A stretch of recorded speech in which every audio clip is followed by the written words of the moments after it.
Wherever.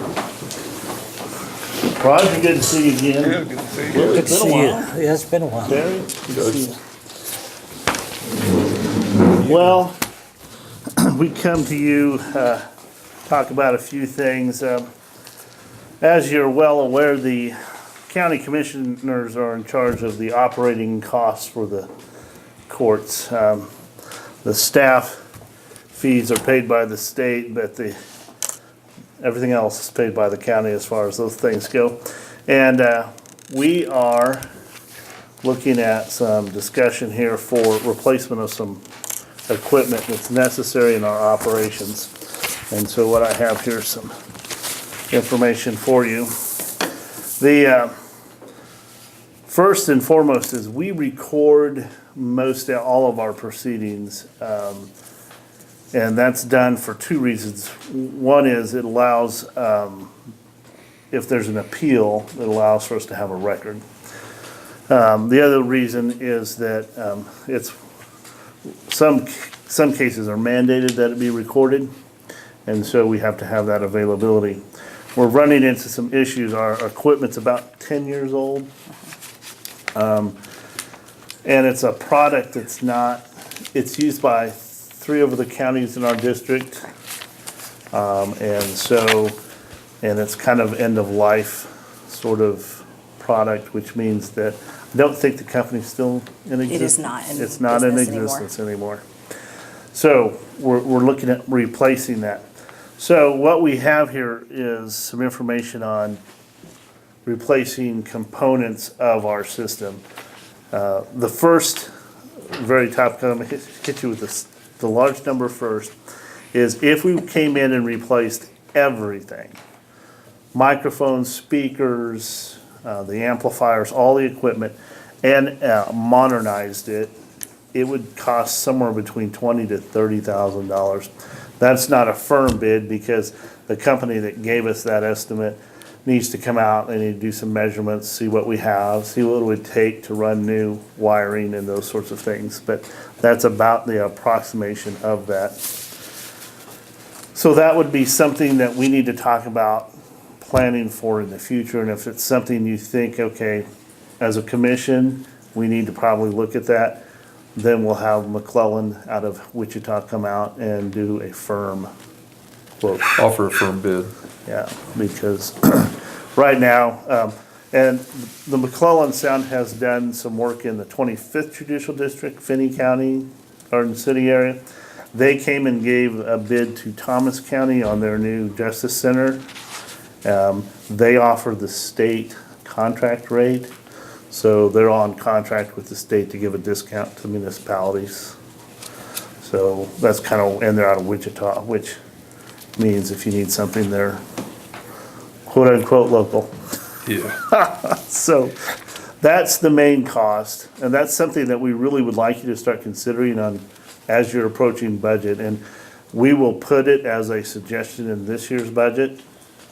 And we might actually have Paul Corella, I think is his name, come out, and we might just have him give us a firm bid anyway. That way we can put an exact number in. It would help us. Yeah, so we'll do that. But that's just a warning, like that whole don't have a heart attack when it comes budget time, you know what's coming. Secondly, and I guess Natalie can explain to you the recording issue. We're having some issues right now with the recording system not turning on or turning off when it's told. And so we looked at replacing that. And so there's 2 products out there, voice products, which is used in, 75 of the 105 counties. And then there's FTR, or For the Record, which is being used currently in Thomas County. If we were to get the voice products, which is, the upfront cost of that is $6,907. And that includes some equipment. That's not just their software. I think just their software runs about $2,000 a year, or $2,000 up front. But there's then add-ons that they tack in that, which makes it a little more expensive. And then there's a maintenance fee to keep support for that product. And that's $3,116. That's right to the right of that.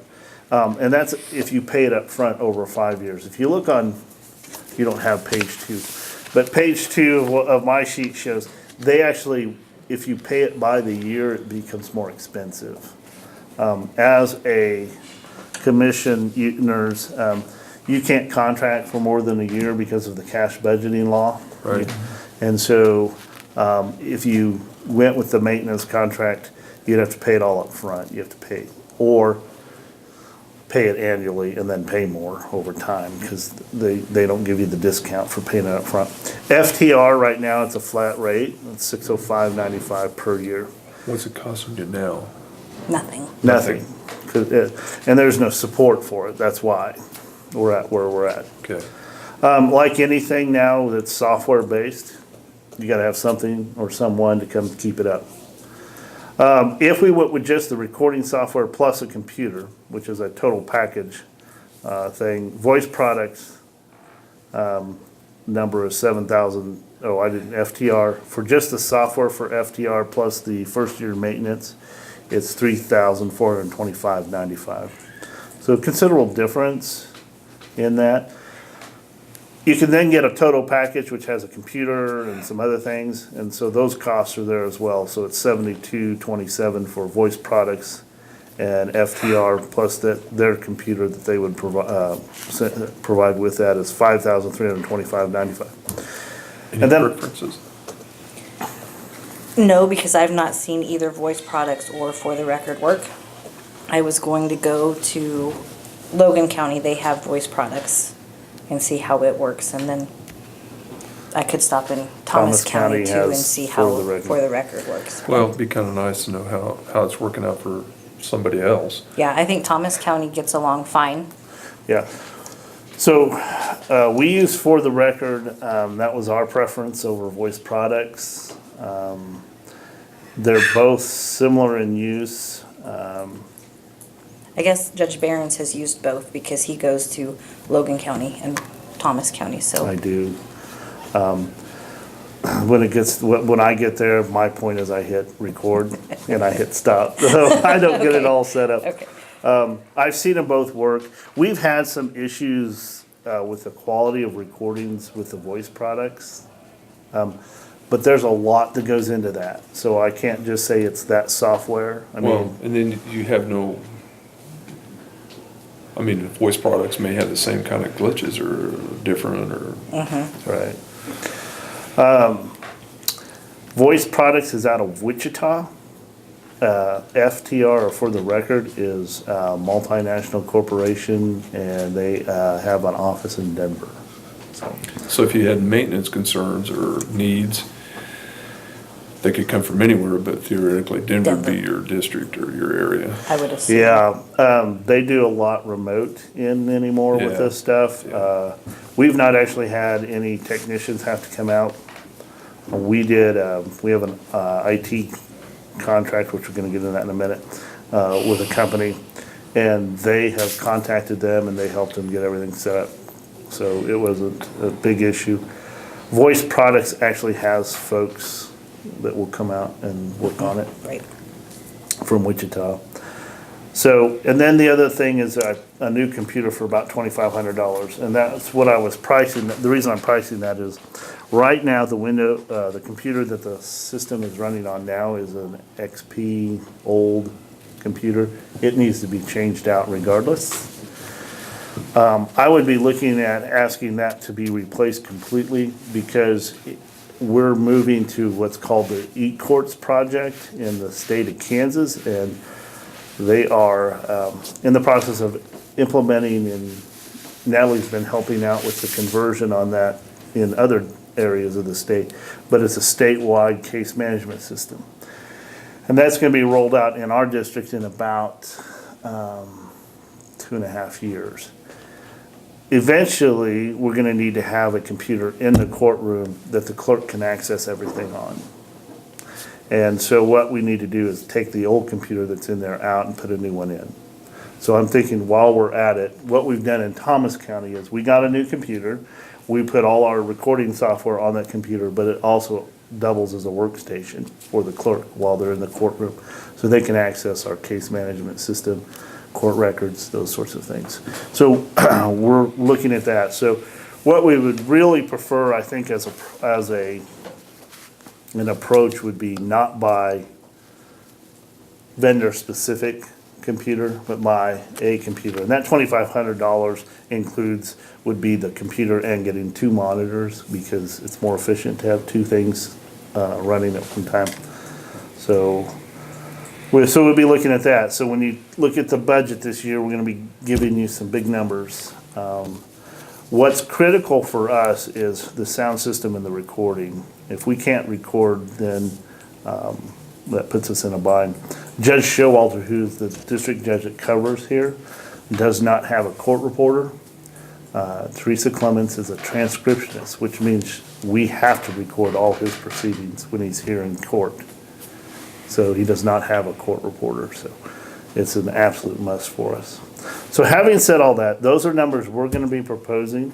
We're gonna try to hopefully keep the system up and running, although if it crashes, then that recording stuff is gonna come to Come to a head soon. head this year. So having said all that, the next thing is IT. My understanding is the county has limited IT service right now, and Natalie can give you an update, but right now we're using Next Tech in Cheyenne County on an as-needed basis. So she'll call, they'll come up, they charge $150 an hour to do that. That does not provide any type of managed solution. In other words, it's just calling somebody in to fix your leaky faucet or whatever it is. And so we need to really have a managed IT. And there's a couple reasons for that. We have some limited protection on the system now. We want somebody to continually monitor that. We unfortunately had one county in our district that got hacked and ransomwared this. And because they were able to have a good backup and stuff, we were up and running in 3 days. Finney County had the same thing happen. They were out for weeks. The other thing we run into is computers, all have glitches. You have a problem, can't get a printer to work, can't get something to connect, whatever. Right now, we're paying $150 an hour to solve those problems. We would like to have a complete managed system. In other words, we pick up the phone, somebody can get on, fix it right away. We don't have to wait, and those sorts of things. So we've priced those, but Natalie, how much have you paid? I asked, she was gonna get some numbers together, so Natalie can tell you. So just in 2018, we paid almost $4,600 for IT work. And who did that for you? Next Tech. Next Tech did. Yep. And Well, we use Reach Solutions for a lot of our stuff already. So we went and got some quotes from we called 3 vendors. Next Tech did not give us a full managed IT service bid. They just basically gave us Business Protect. So their numbers are quite a bit cheaper. But so we contact S&T Telephone has started a new system. They call it Thrive Not Survive, where they provide a managed IT service and a backup service. And so that would be $440 a month. If you went with Reach Solutions, which is through Matt Wilson, who's local, it's $585 for a full managed IT service and a backup service of $109. So it's a little bit more for him to do it. But again, I understand there is always a preference for local. So those are the options that we could come up with. There's another company out of Colby that does the similar thing. We didn't get a quote from them, but they're quite a bit more than this, so would be quite a bit more than this. So having said that, we would like to get started on getting a solution, because if something were to happen right now, the commissioner's gonna have to pay by the hour. Now, also, the other thing is, the budgets have already been set for 2019, so that money's probably not there. And if that's the case, then what's gonna happen is if something goes down, or if we have a major catastrophe, you're gonna be paying $150 an hour to get it fixed. When Reach Solutions did theirs quote, did they, because the county already has worked with you, is this just on top of that, or This is this is a an different addition. service? Is this? It's in addition to what I already have through you guys already, That did not include the firewall right? Or the antivirus. and the antivirus, because those things were already done through the county. Wow. $700 a month seems like a lot of money. Um,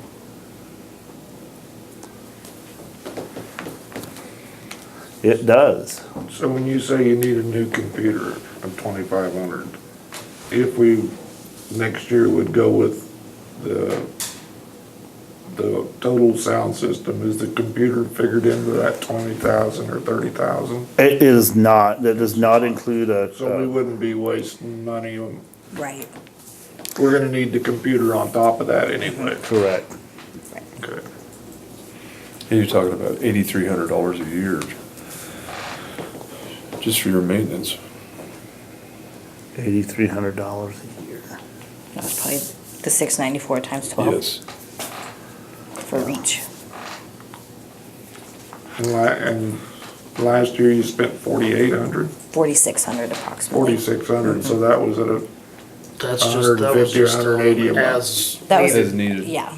There wasn't anybody watching to see if the ransomware was, if we were being hacked, if the hard drive was crashing, which we had So. twice. Yeah, so right now what happens is, it's like anything, when you're paying that by the hour, you're less likely to have them fix things, and you spend a lot of time and effort, or calling whomever you can beg to come up and see if they can get your printer running.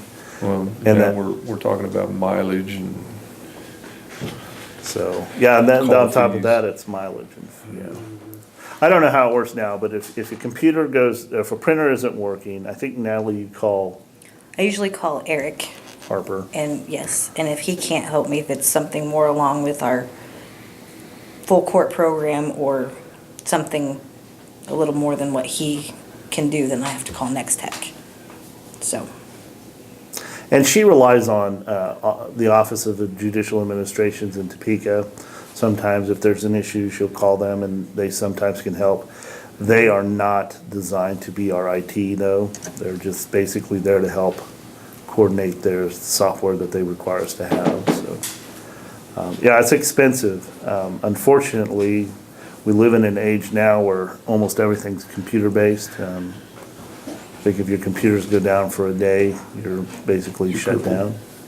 So, well, the sad part is the life of this stuff is shortened up considerable too. right. I mean, But it's a necessity, because Yeah. there's been, last year, there was, I think, 4 counties hit with ransomware.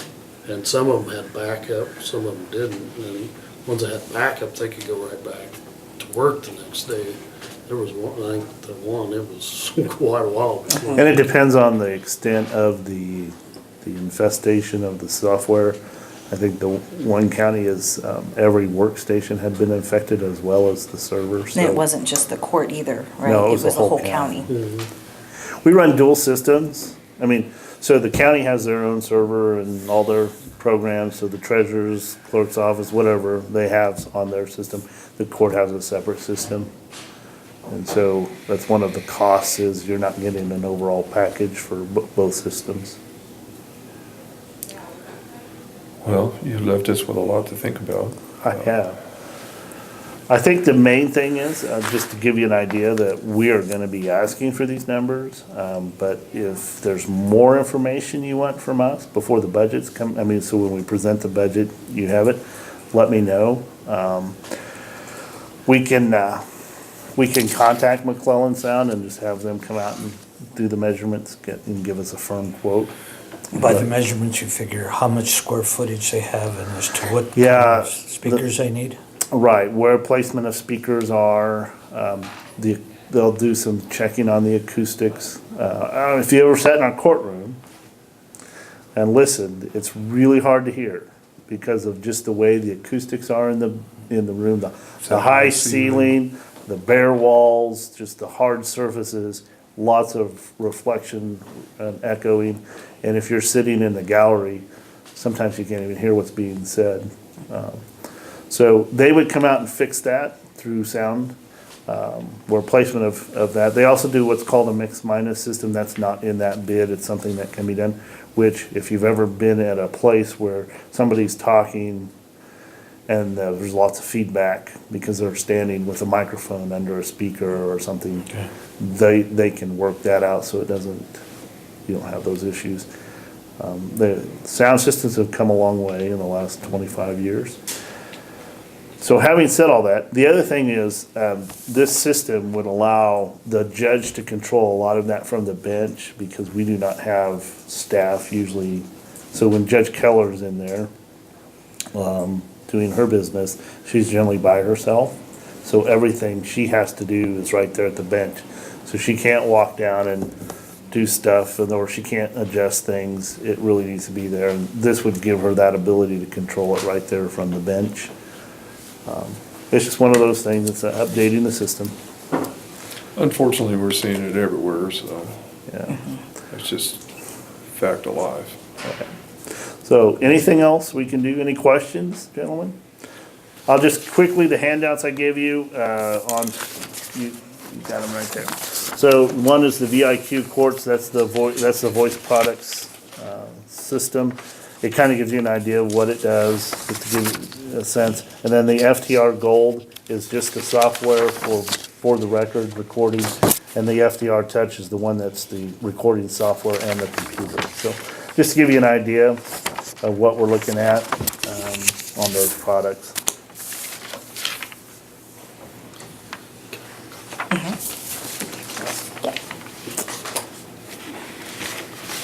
Any questions, gentlemen?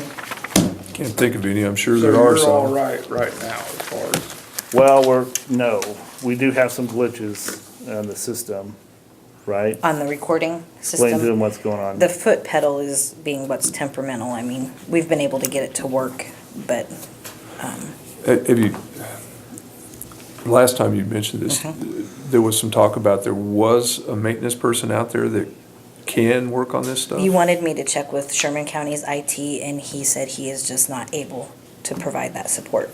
So I reached out to another company that helped install this original program, and I've not been able to get any contact back from them. But they're also in, did I say Topeka or Wichita, one of the two. So we'd have to pay his mileage and time to come out and fix the foot pedal or whatever might be wrong. Can you just get a new one or no? I don't think so because the program is not being made anymore. The software, the system. we talked about earlier, can't you put a toggle switch on it? Well, we thought maybe we'd just go back to the old tape recorder and push record, but I don't know. No, we can't go that route. I'll tell you why. Laugh as you might. So I get to hear all the complaints from the transcriptionist and the court reporter when the quality of the sound is not. And honestly, if you don't have a good recording, you might as well not have a record. Because when you can't hear people, the worst thing is a judge to get a transcript of a proceeding and read inaudible. Meaning Yeah. they couldn't hear what that was said, and so you might hear a partial question, you might hear an answer.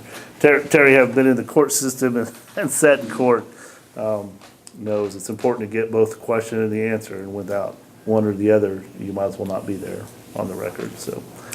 So I think for the recording stuff, we'll just put it in my budget when I bring it in May or June and work that way. But I feel like we need to kind of have some direction on the server maintenance and Where you wanna go? where we want to go with that, even though it may not be in my budget this year. I feel like, Well, it needs to be addressed. And one thing, I do appreciate you coming in this early. I know the timing is due to some problems that you already have, but at least now it gives us a little bit of time before the budget right, is figured to look and see where we might be able to come up with some of this. But are you saying we need some of this right now? I mean, Well, I think what, I know we can't do the 20 or 30,000, or are you looking at like the FDR plus the computer? I think, Is it- yeah, the main thing is the IT, managed IT, is the what she's reaching for right now. Going something with a managed IT. We just installed a new server up there. Computers are fairly new, if I remember right. It really is, we need to do something to protect the system as well as provide that technical support. You know, when you have, Sherman County has an IT person on staff. So when there's an issue, they come up, and Eric's really good. Eric's really good about getting things fixed up. He even helps them hook up stuff when they have court. I mean, like, if we're doing video stuff, those sorts of things. We're not asking for that kind of service, but that's really, we want something that when there's an issue, Natalie can pick up the phone and say, I cannot get this to work, and they can get in there and fix it. And let me tell you, the Windows is great about updating and then messing up everything, and somebody's got to sort through all that stuff. So, Do you still have the money in your budget for it? For this year, no, because of the $12,000 cut that I found. No. So, but I feel like our server and equipment is vulnerable at this point because nobody is managing it. So, So this is a decision you'd like to see made pretty soon. correct. And in other words, that's your priority. It is. And then the recording stuff in the courtroom, that equipment and software we'll deal with this next year's budget. Okay. Dave's not here, but it's cheaper than a road crew. Right. Yeah, you're right. The problem is we had to make cuts last year. I understand. Right. I understand. Yeah, I said this earlier, but to say our budget's a little fragile is kind of an understatement. And we're using Reach Solutions right now as an IT in the courthouse, but not in doing what we need up there. Right. That's two separate things. He's doing it probably for the county already. He's just not doing it for the court. And he's wanting $694 a month. More On top to of what we're already paying him. Any idea what we're paying him now? It was just Yeah. Yeah. an open-ended question, but I wonder if we could bring him in and visit with him I about it. thought of the same thing. Yeah. How about a discount for multiple? Yeah. Well, Very well.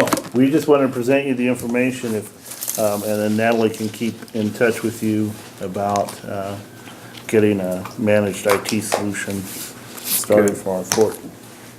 and you talked to Matt personally? I did. Yep. Emailed back and forth with him, and he's pretty easy to get a hold of and Yeah. responds. So. Yeah, he has been for us too, so. All right, well, thank you guys. Thank you, gentlemen. Good to see you again. Thank you It's all. good to see you again. Terry? Take Be care. careful, Judge. Scott, yes. Thanks, Scott. Wow. Need more money, Reed. Any idea where we can get some? We're trying. Oh, man. Come on up, we're ready, I think.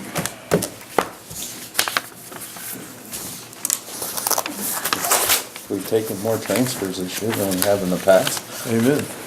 but I'm sure expenses won't go down. So, I don't know. It's kind of a crazy thing, hoping people get more sick so we can have a better budget. Yeah, exactly.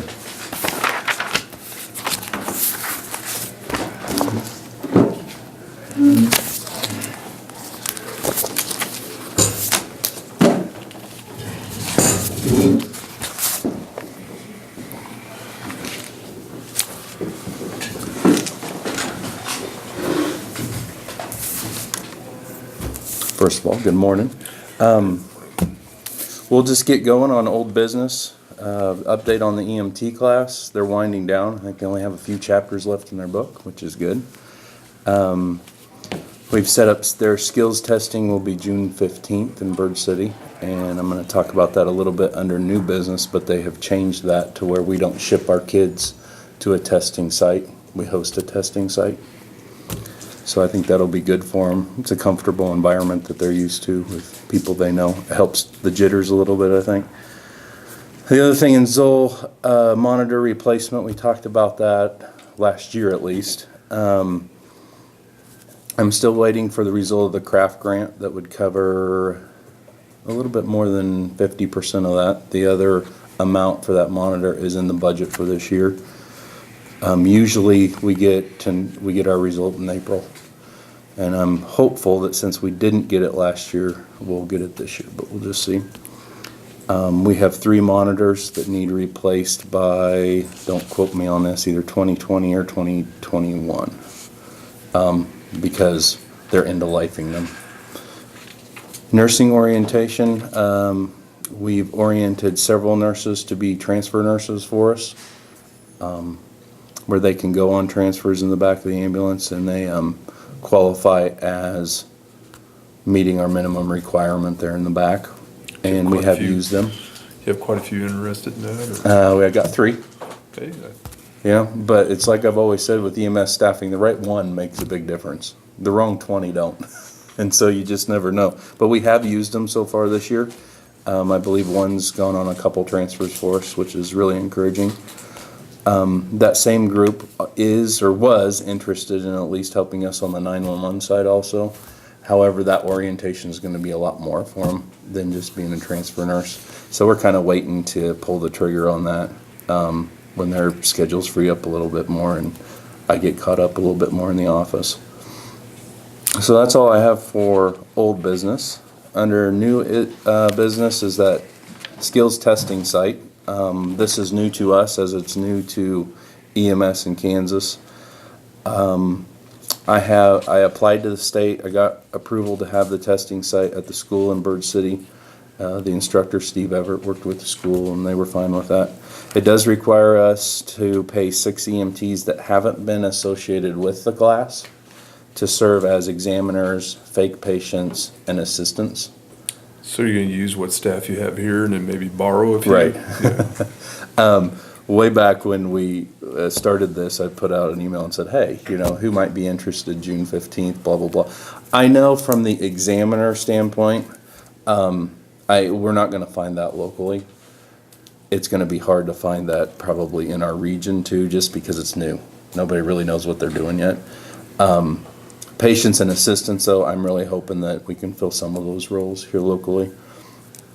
And I put there, yeah, we'll ask local EMS first.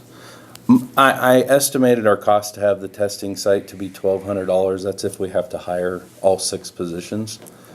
To put that into perspective a little bit, we currently have 13 students. The way it used to be when we sent them away, we would pay for their hotel room, and I believe it was $100 or $150 testing fee that the county would pick up. Doing it this way, it should be less money.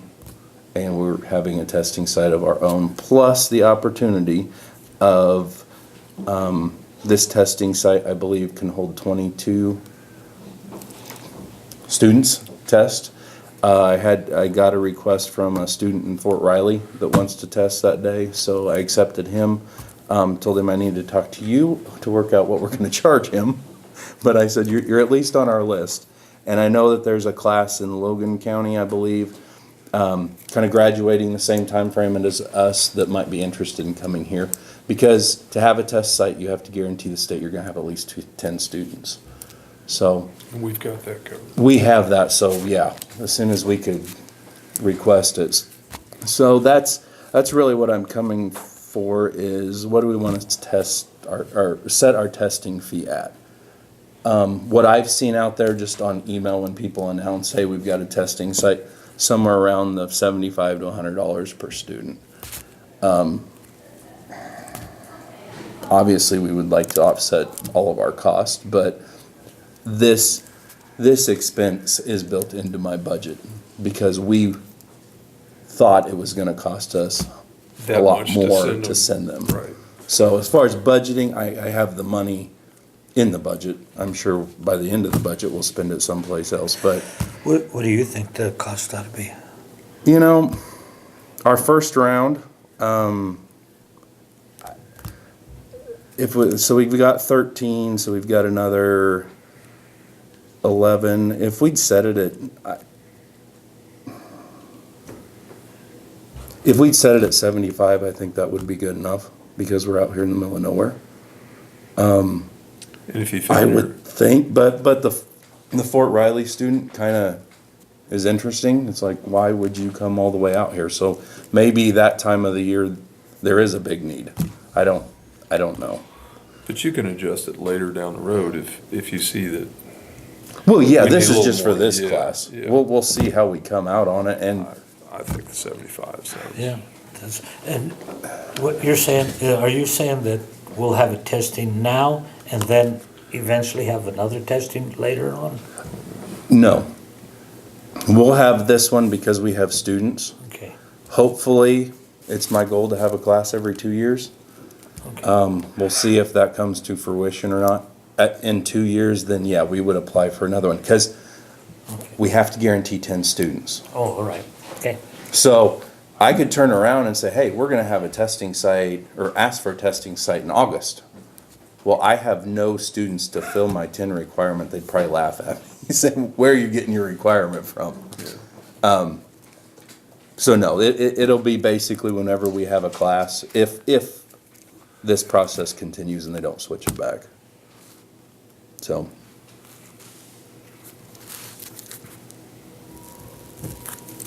I will circle 75. Any questions about that?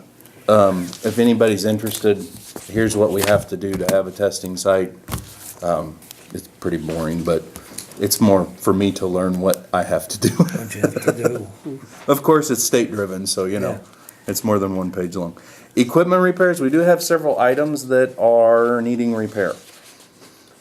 Our power cots in both of our ambulances are kind of, well, to borrow Natalie's term, glitchy. Where I know on at least one occasion, we weren't able to release the patient out of the ambulance once we got to the hospital. So we had to bring a hospital bed out to the ambulance and we just lifted them over and then we dealt with it later.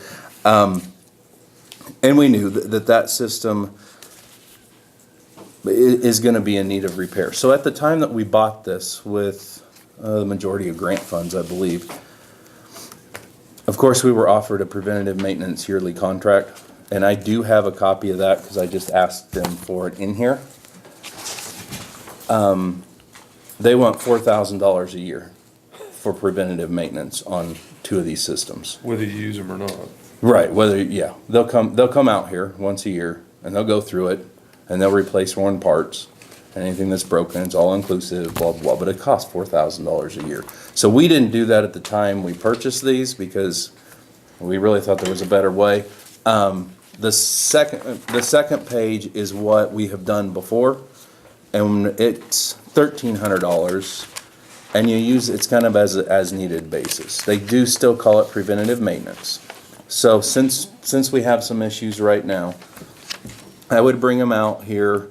$1,300 is what it's going to cost for them to go through it and replace normal wear and tear parts because it's preventative maintenance. Anything they find that might be broken. Obviously, they would have a labor charge on top of it plus the part charge. So it is a little risky. You don't know your direct expense up front. However, the last time we did this, I think our additional expense was maybe $400 or $500 total. So we're still way under the $4,000 a year. I haven't started bringing them in annually. My goal is probably every other year for St. Francis and every second year for Bird City, just because of the amount of use. As these systems get older, we might have to look at bumping that up a little bit. But I just wanted to give you a heads up that we'll be bringing them out here to fix some of these problems on both of them, so. As far as in the budget, no, it's not for this year. As long as it's not $10,000 repair, which I can't imagine they're still functioning, I can absorb that. I did write back, this does not include his mileage, and they charge labor to come out here, and last time that was $500. So I'm looking at, it's gonna be a $2,000 bill minimum. We also have our Philips monitor. Our Philips monitor currently does not work. It's giving a service error. I'm still troubleshooting that on our end. I hope I don't have to send it in for repair.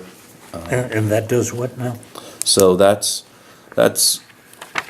just like what we talk about our Zoll monitors. It's the monitor and it takes our vital signs, our blood pressure, our oxygen, has a little bleepy thing across the street, or screen that shows the heart rate. Required piece of equipment, but we do have an old Zoll that we put into service and took that out. So we're functioning, it's just, I hope I don't have to send that in. The third thing I have here is I just included, I'm not gonna go over it, the collection performance that we get from our collections company.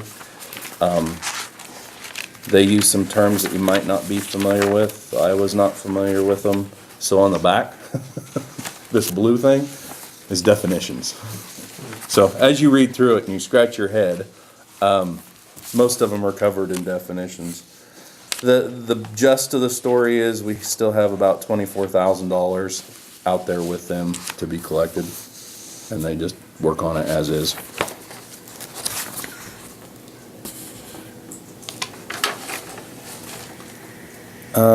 So number 4, I wanted to talk a little bit about active shooter readiness within the EMS department, but I'm gonna, Back up, just yes. your collections that's working good, but we can get them back. Our rate of return is in here someplace. 3%. You're only at 3%. Yeah. That's why I kind of smiled when you asked me that. I knew it was low. You know, we've got 26,000 has been, well, they don't break that down. Collected. So out of the 26,000 we've placed, they've collected $774 and charged a 27% fee. So then we got back out of that $567. Have we been using this outfit for quite a while? No, this is new since I started. Before that, we used, I believe, the county attorney's office, and they didn't want that responsibility anymore. No. This is the same one the hospital uses, that's why I went with them. Because a lot of our accounts are gonna be the same as the Same. hospitals. Yeah, that makes sense. I don't know how the hospital does with their collection, but it's not really anything I control. I send it in there and whatever happens, happens. I know they did say some of these need to drop off because they're uncollectible. So that'll probably make the percentage look a little bit better. I mean, if the patient dies, you know, it kind of skews some of the numbers, I think, to make their performance look low, but it's a necessary evil, I guess. So yeah, you can thumb through that. I'm gonna skip the other executive session, go into the EMS annual inspection results. So that's after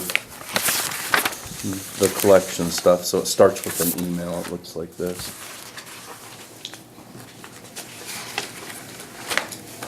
So once a year, EMS has the pleasure to be inspected by the state. They come out here and spend a half day usually with us and go over things.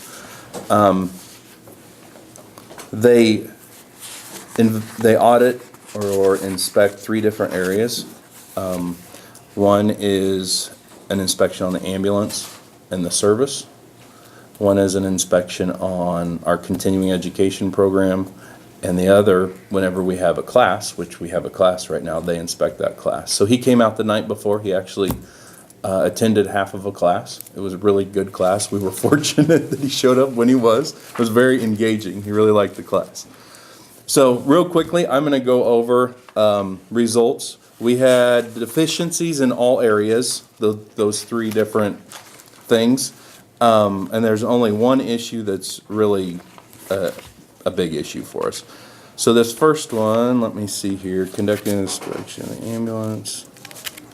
Okay, so this is the one of the service, this first one. And it is, in the bulleted list on this email, he lists the deficiencies. So the first one starts with several instances each month. And then the second deficiency he talks about is specific ambulance unit 11B.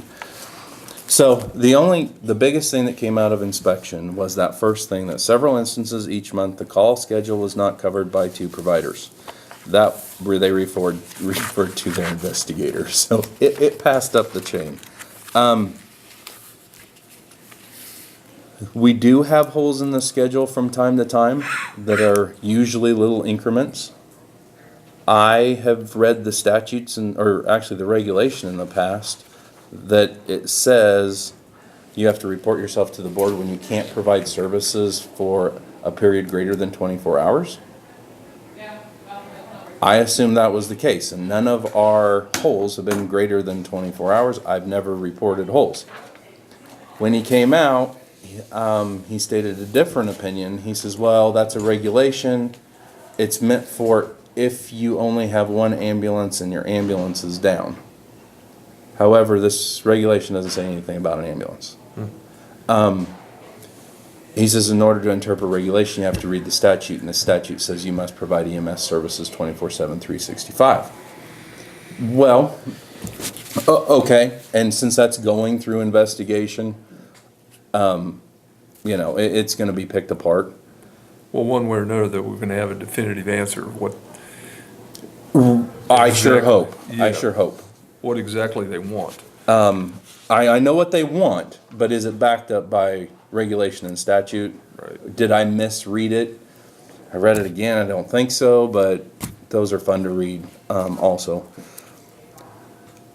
If it all works out that yes, we have to provide, that's going to be the issue we have to address.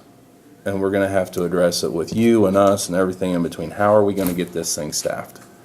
I called a special meeting with EMS for Monday, and we're all going to talk about this as a group and see, along with our students.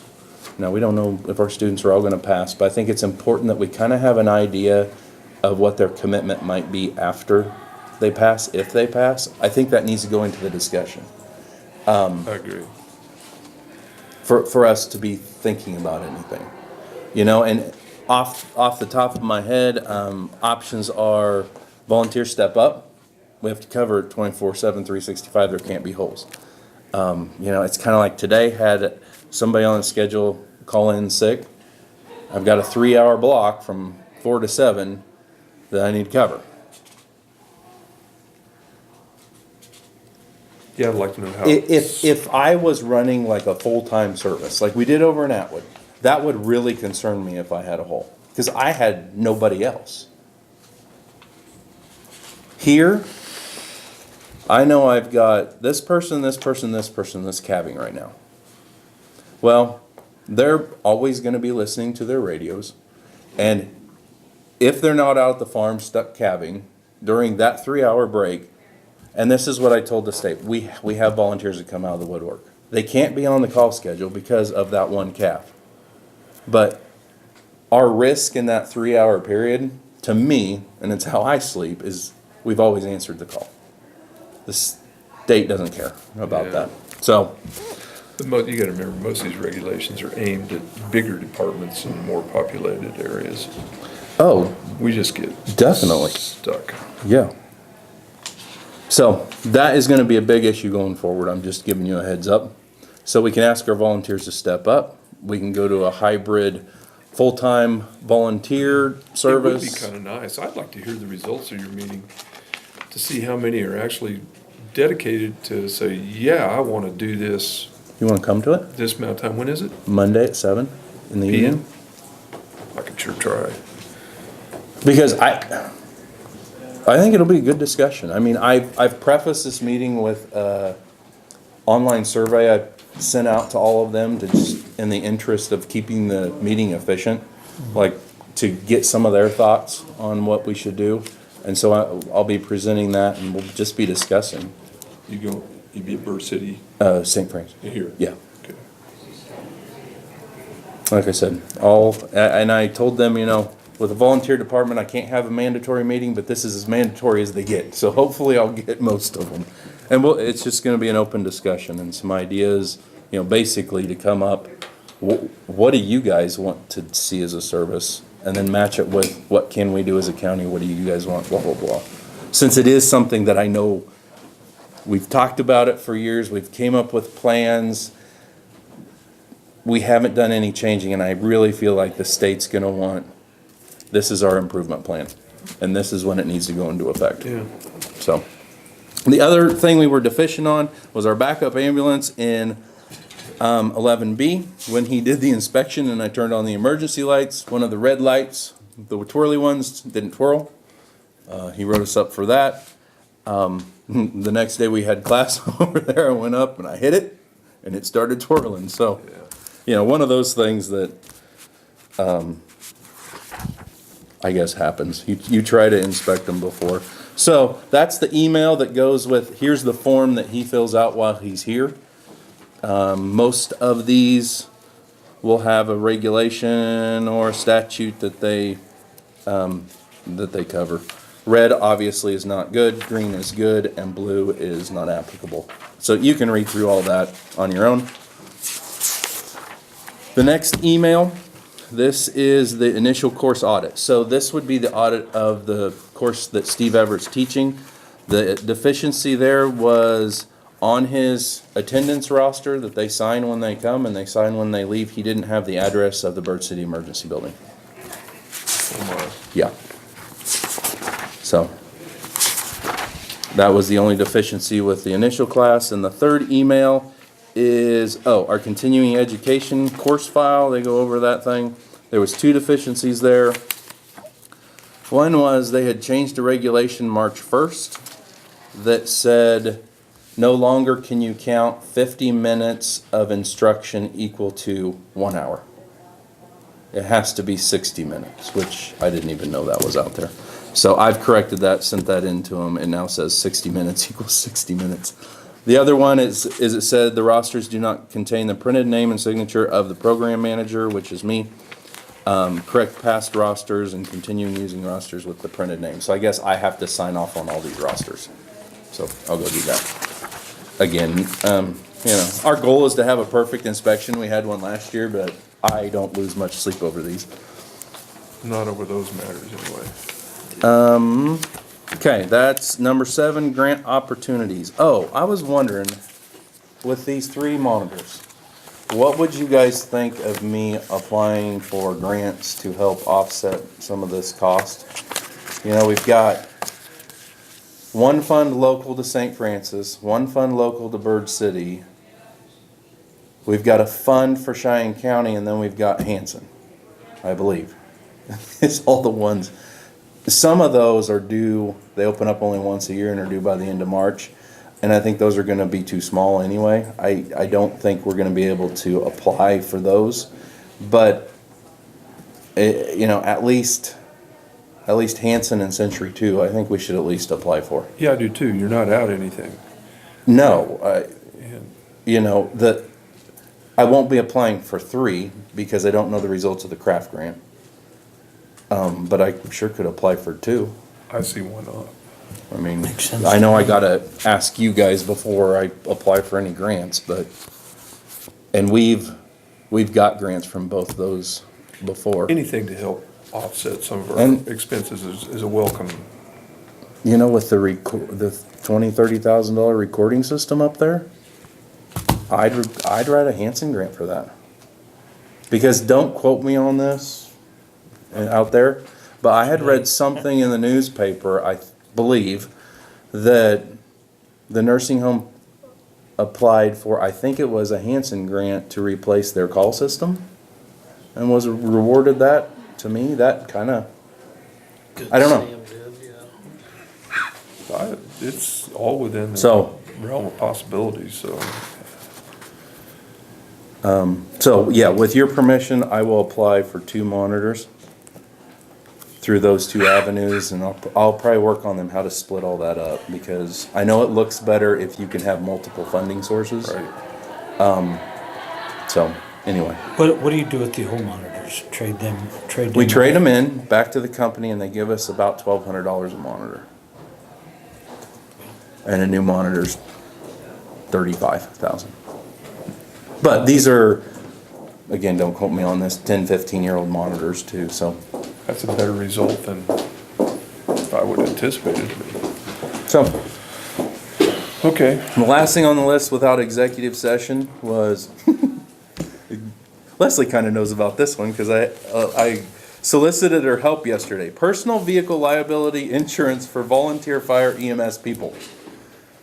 So we had an interesting conversation. We invited the sheriff over to our EMT class to talk about the use of lights and sirens on personal vehicles. This is actually a really good presentation that he gave us, and it just kind of set the stage for, over the years, we've heard all kinds of different rumors about how things get coveraged if you're in an accident, if you run lights without siren, what happens on your personal vehicle, if you don't come to the commissioners to get the emergency vehicle designation and you do it on your own, all these different things out there. So I told them I'd take on the task of reaching out to the local insurance companies and just put it out to them, hey, here's a situation, here's a scenario, how would you cover it? Is there specific riders that these people need to put on their policies that increase premiums? One of the rumors for years have been, then you have to apply for commercial auto insurance instead of personal because it's emergency vehicle and all that. And I've gotten back some responses, and the responses are all over the board. I think it's really interesting. It totally depends on the insurance company. And I'm still tabulating that list, and I'll bring back my findings to you guys along with the staff. But in doing that, I did check with K-Work and K-Camp. And just to let you know what they said, K-Work says that the county's liability would start when the page goes out. So when the page goes out, if I'm at home, if I'm at work, It wherever, would cover these individuals even in their personal vehicle? even in their personal vehicle, lights and sirens or not, emergency designation or not. Are However, you saying, for instance, if I respond to a call and I get in a crash, the county has to pay? the county's liability will kick in if the liability claim is in excess of your personal coverage. Does that make sense? Now, what I went back and asked them is, okay, what if their personal liability coverage won't cover it? Will you cover the whole thing? So if personal liability is 0, will you cover the whole thing? And I haven't heard back from them on that, but it is in excess of the personal liability. Do you think we really need emergency lighting on any private vehicles? Is that just Do I think we need? No. It's kind of a risky proposition. It right now. is. Well, and there's a resolution with the county that we found that everyone with a light needs to come and get approval from the commissioners. Yeah, and there was some There is limitations nobody on. that has been approved for lights by the commissioner. Isn't there Although- one? Don't we have one on your side? I don't know, I don't think Oh, he ever okay. did do it. Because He was I talking know, about- I think, when that resolution was drafted is when I was a first in EMT, I think in the mid-90s. I don't, 95, I believe. Okay. What we were digging. and me and Mark Mills were up here and we got our piece of paper, by golly. And, the only thing that's probably good about that is it makes you have legal lighting. But, I don't know. The statute that talks about operation of emergency vehicles is specific, but yet it's kind of open-ended. The lights do you no good. You gotta have Right. the sound and the lights. And both Or- of them on. And both on, and you've gotta operate that vehicle still with due diligence as a safety. You just can't come in, turn a light on and just go nuts. And that's what Cody really stressed, is what it gives you protection on and what it doesn't. And the Yeah. list it doesn't is huge. The list it does is like You don't have to stop at a stop sign, but basically treat it as a red yield. Yeah, you still I have to mean, you obey still all the slow traffic down. laws. You still, It doesn't creep give you through. It doesn't give you an open license to violate laws, whether it be stop signs, speed limits, no passing. Right. It just gives you a little leeway. To get people out of your road, Yeah, maybe. but it still boils down to the operator of the vehicle, Right. and we can't control that. And where I was going with this before Cody's, I was gonna have them sign off, we'll check with you first, but have them sign off like a county liability waiver that says, hey, we don't support or endorse you using any lights on your vehicle, that's on you, we have nothing to do with it. It tends to make But now, since there's insurance coverage, I'm like, I don't know.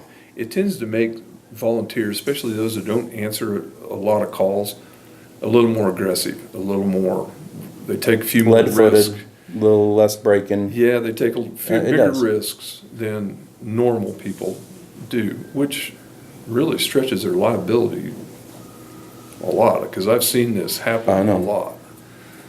And it goes for any emergency vehicle, but you're right, to me, you're missing out the whole thing. None of them are designated as emergency vehicles. Right. So the lights and sirens is a mute subject. Right, because it's the same coverage on or off, Yeah, as far as the county's insurance is concerned. yeah. So, now, as far as their personal insurance, some of them have came back and said, we won't give you coverage. If you've got lights and sirens on at the time of the accident, we won't give you coverage. I believe it. Most of them, though, have been fairly liberal in covering it, which surprised me. But I guess, in summary, what I know today is there is some county protection there. As far as K-Camp's concerned, there won't be any auto insurance. It'll just be liability. And work comp, though, would kick in at the time of page. So that kind of would offset the personal injury protection insurance, I would assume. So verdicts are still out, but that's kind of what we're checking into. I think, yeah, once I get this information, I come back to you guys and we kind of sit down and just, I don't know, talk about it. Okay, so I'd like, well, probably I have to do these separate. An executive session, matters related to public security, which I believe I can do, I had to look that one up, regarding active shooter readiness in the EMS department.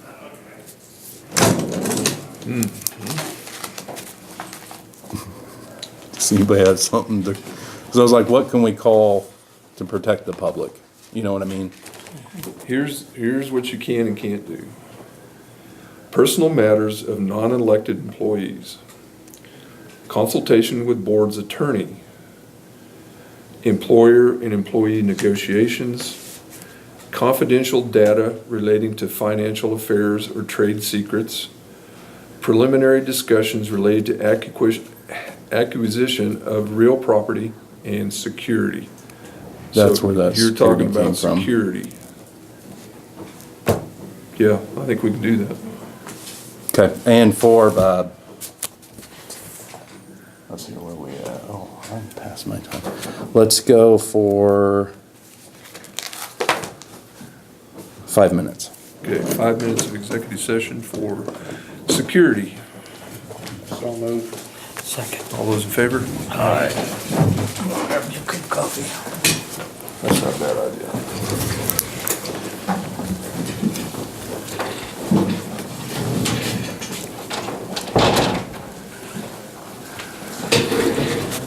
JR, what the heck?